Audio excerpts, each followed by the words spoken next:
the values by which he lived, the ideals he embraced, his dignity, his diligence, his candor, and concern for the well-being of all Kenyans. As a leading figure in Kenya's post-independence history, His Excellency Mwai Kibaki earned the abiding respect and affection of the people of this nation and other nations throughout the world.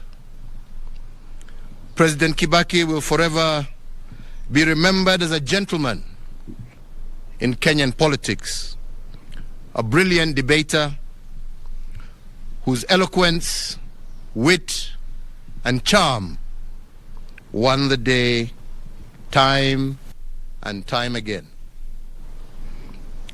His contributions in the Ministry of Finance and as Vice President saw Kenya's economy grow steadily, fueled by a commodities boom, as well as fiscal and monetary policies that were the backbone of his economic philosophy.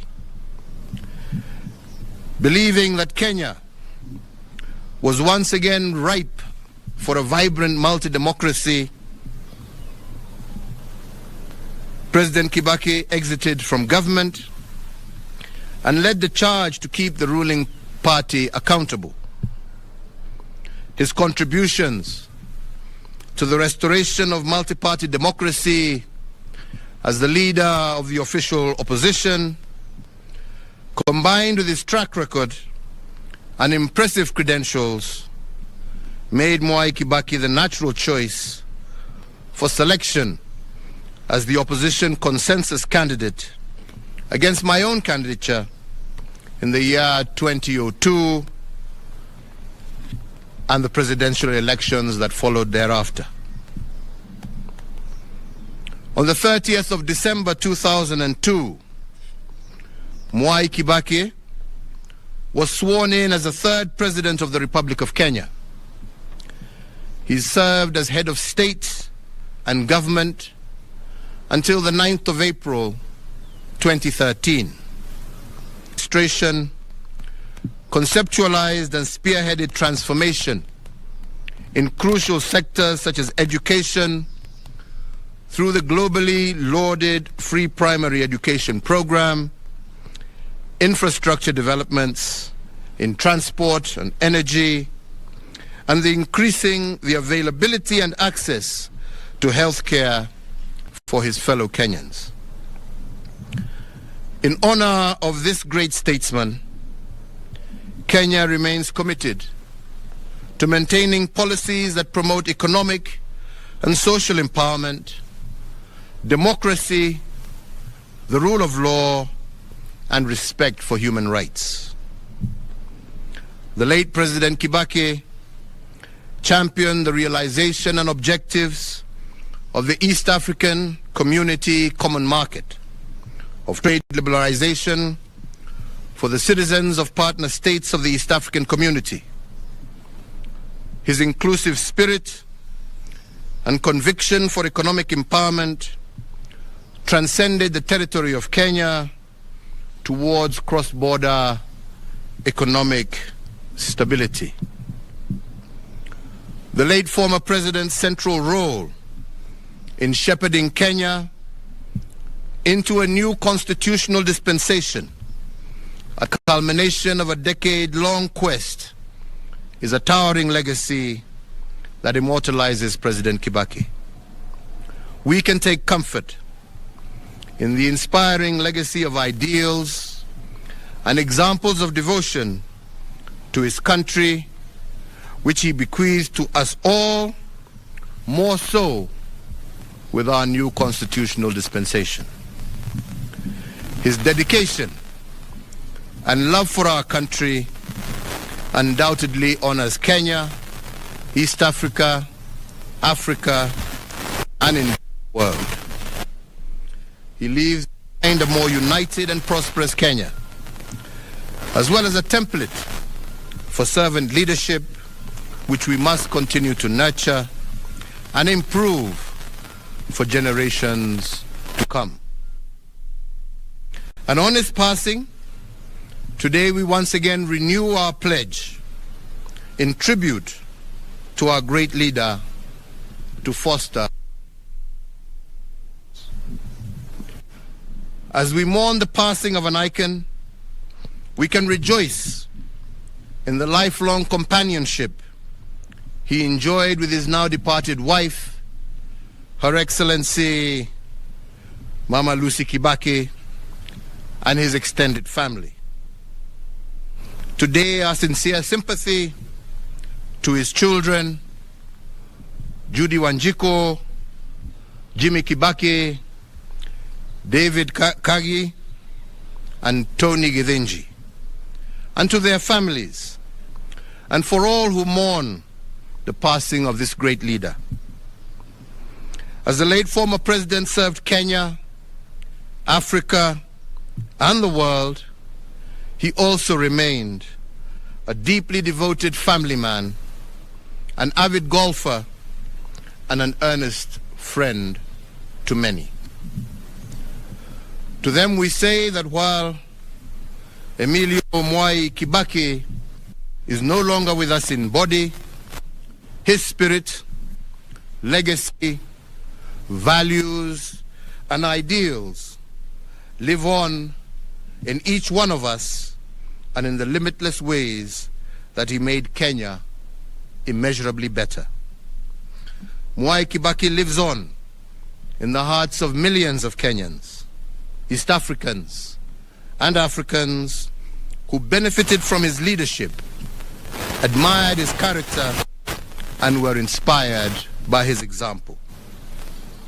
Mwai Kibaki lives on in our fond memories of his strength of will, his charm, his wit, and his passionate love for God, for family, and for nation.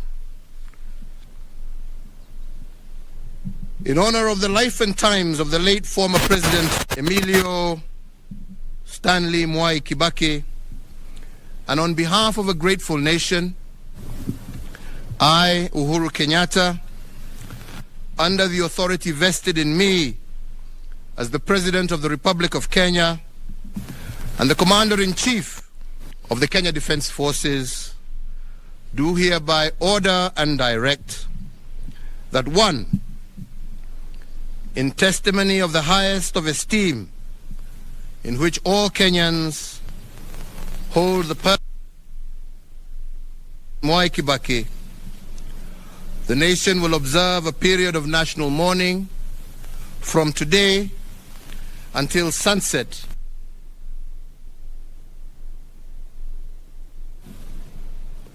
That President Mwai Kibaki shall be accorded a state funeral with full military honors and protocols being rendered and observed.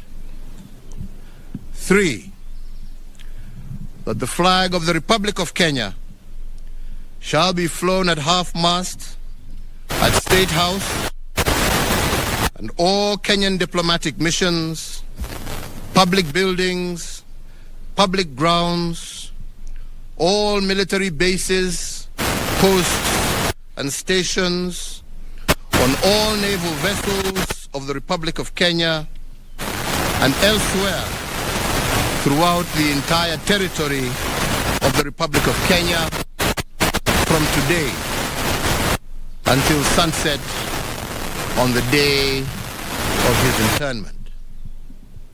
And 4, that the President, the Deputy President, the Chief Justice, Cabinet Secretaries, the Speaker of the National Assembly, the Speaker of the Senate, Kenya's diplomats abroad, and whomsoever else is so authorized by law,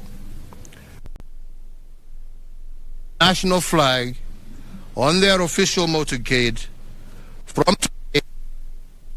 sunset on the day of his internment.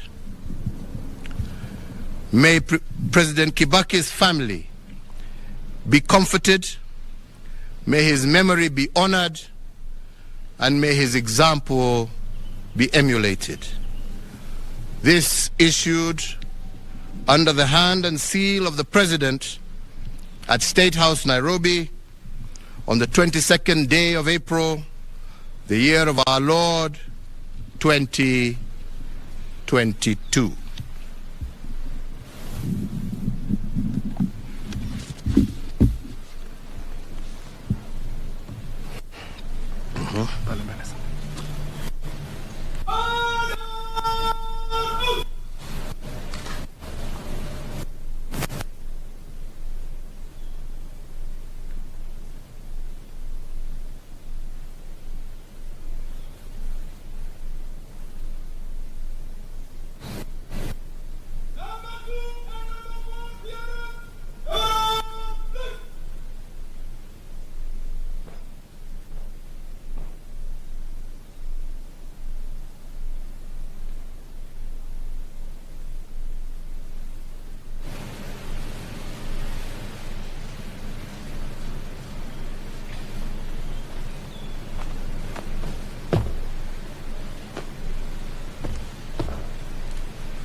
Toa hizi mic uzime umpatie huyo.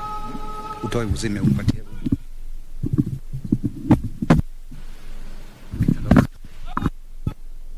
Nairobi ambapo ametangaza kifo cha aliyekuwa rais wa 3 wa taifa Jamhuri la Kenya. Emilio Stanley Mwai Kibaki ambaye ameiaga dunia. Rais Emilio Kibaki alihudumu kama rais wa 3 wa Jamhuri ya Kenya kati ya mwaka 2002 na 2013, na Kibaki alizaliwa katika mji wa Kimuri, Gatuyaini, na ameiaga dunia akiwa na miaka 90. Alizaliwa mwaka 1931 na mkewe Lucy Kibaki aliaga dunia mwaka 2016.